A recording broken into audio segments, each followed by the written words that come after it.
Hello dear friends, welcome to this video. It's a cold day and I thought it's a good idea to make a little fireside video here with you.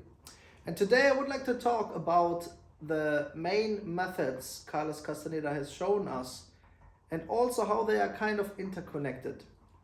And it may not be obvious at the first glance, but it's basically like a system. And allow me to go more into detail.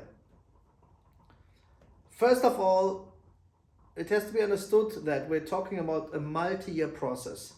Anyone who claims otherwise is lying. Okay, there are people on the internet that try to get you to see energy within 2 weeks and whatnot. And the truth is that can be very dangerous. The truth is probably a bit unsexy to many people, namely that you have to work on this for many years. You have to build a solid foundation, and only then can you also expand your magical abilities. But allow me to go into detail. Recapitulation. One of the main methods is recapitulation. Okay, you make lists of situations in your life and you recapitulate each of these, and I have a separate video on how to do that exactly. But the general idea is to really clean up your lens, your perception, because all these experiences in the past, all these traumas, they have an imprint in your perception, in your subconscious. And we basically want to balance that out so that you're able to see again without all these experiences from the past limiting your perception. Okay, so that's vital. It takes a long time. You have to make many lists. You have to really do it. It's sometimes tedious, yeah? It's the stuff you don't want to think about, which you have to relive and then let go, okay? Remember, the idea is to really distance yourself from those experiences, emotionally and subconsciously. So that's a whole process on its own. And you can start right now and do it on a regular basis, and you will really feel the massive consequences and effects of that. It's amazing how much energy can be freed with recapitulation, and then you can suddenly use that energy. So that brings us to the next method, tensegrity, the dream moves.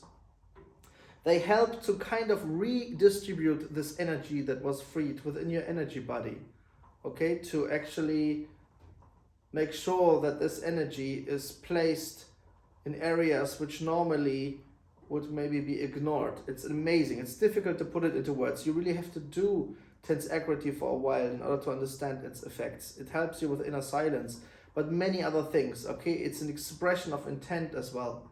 It is extremely powerful. The more movements you learn, the more you understand that there is a whole system on its own, which serves different purposes. Regarding intent and many other things. So tensegrity is the second main method. Then we have stalking. In a way, stalking makes sure that the energy you have freed and redistributed also stays on a higher level. Okay, so allow me to elaborate. You stalk yourself, you stalk your habits, your patterns, and you look for patterns of behavior that come out of weakness. Yeah, for example, let's say addictions.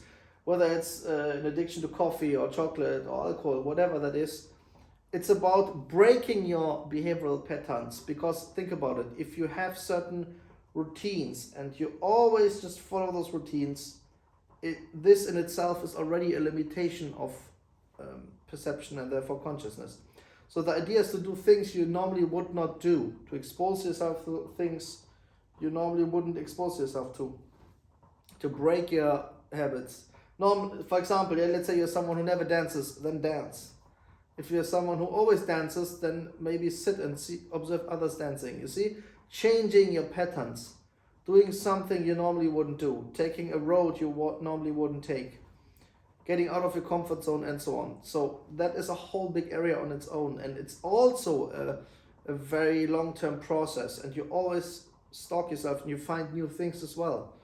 So some people, they are master stalkers, and that's super interesting. Okay, so the next topic would be dreaming. Okay, during your sleep, when you dream, Um, this is again a massive area, because it's on the one hand about increasing your energy, or actually at least maintaining it while you sleep, so not wasting any time while you sleep, but also it's to go deeper, to go further. There are the gates of dreaming Castaneda has talked about and written a book about, where you can have a dream which is way beyond any astral projection or astral dreaming. It's really beyond that. You're learning how to pass certain gates in dreaming, and to work with your energy body, and to visit other places that exist, okay, and to actually get also guidance there, and to see things, and to encounter other beings and so on. It's fascinating. And again, you can start with it right now, and it will take you a few years, because again, what you do during the day is connected to what you do during your sleep state, and what you experience in your dreaming state is connected to what you are able to see and do in this normal wake state. And I would, for example, also add to this area wake dreaming, so inner silence when you're awake, but you also are in the second attention, your assemblage point is moved. And I would also add to this gazing, yeah, like looking at an object until you reach inner silence, your assemblage point moves, and you start to see energy. So, this is like a really, really big area. And most of the time people first need to work a bit on the previous methods in order to get to the dream work. But there are always exceptions to the rule as well. But whether you are a dreamer or a stalker, or whether you are someone who's focused on being a warrior, or a man of knowledge, or a sorcerer and so on, like no matter what kind of role you feel more connected to, it's advised that you practice all these methods. And the truth is that these methods, they take time, and you have to stick with it. This is not a path for someone who needs immediate results. That's a path for someone who really, really wants to go deep as it gets, and who wants to do so without a dogmatic component. That's what I personally like so much about it.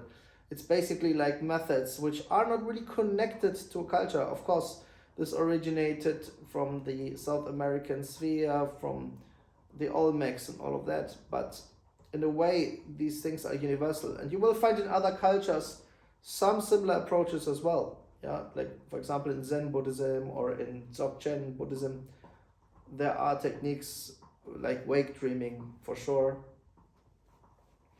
And this applies to some other traditions as well. You will find interesting things in the Sufi tradition and so on. But yeah, when it comes to Castaneda, it's amazing how documented those methods are and how proven they are. Okay, the recapitulation, the movements, the stalking, the dreaming, the wake dreaming, because those methods, they lead to inner silence. You will be at a state where you are no longer just your thinking mind. Okay, you put the mind chatter to the side, so you actually can use all of your being, your energy body. You connect to your energy body. You learn how to use it. This is the magic, yeah? The ability to actually move your assemblage point at will via silence, and then to perceive more, to see more, okay, to develop your psychic abilities. And it's incredible, it's life-changing. And the idea is also like to have one foot in this world and one foot in that other world, let's say, yeah? That it both works hand in hand, so that things are balanced. And there are so many other topics I would like to just briefly talk about. For example, yes, in your dreams you may interact with inorganic beings, but you have to really also be careful and know what not to do. Okay, there's so many people on the internet who claim this and that, and they're not careful. Okay, they end up going over the line, giving too much influence to other beings, okay, merging with inorganic beings and having horrible consequences. They're not knowing what they're doing, or maybe getting stuck in another world. All of that is a possibility. So what I'm saying is like, build the foundation, put in the time, Be patient. Show spirit that you're serious about this path with your practices. Okay? Not every day is a successful day in terms of practices, but stick with it. And I promise that when you do that, you will feel all the energy that is suddenly freed. The energy you can use, you can actually put to use in your magical work. You will be able to see energy.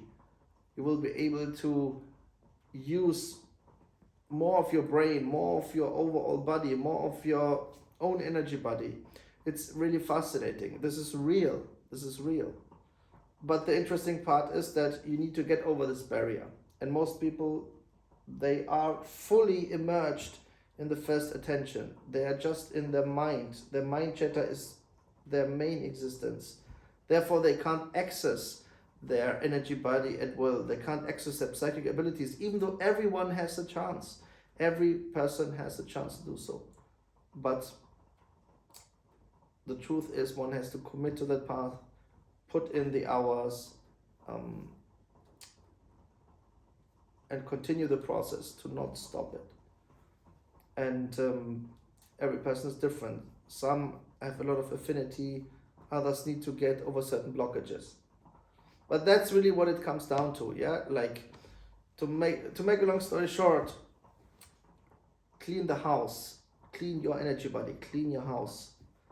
Work on all your traumas, work them out, work out your experiences, and then redistribute that energy body within your own temple. And then pay attention to your patterns of behavior, what you say, what you do, your body position, how you respond to things, what triggers you. These are the things to look at, because if you can work them out one by one, you clear more and more energy, and then you can use that energy for dreaming, for weight dreaming, for seeing, for evolving, for increasing your consciousness, for actually perceiving things which were always there, but which you were not able to perceive before, because your mind or experiences or your inner dialogue were in the way. All the best.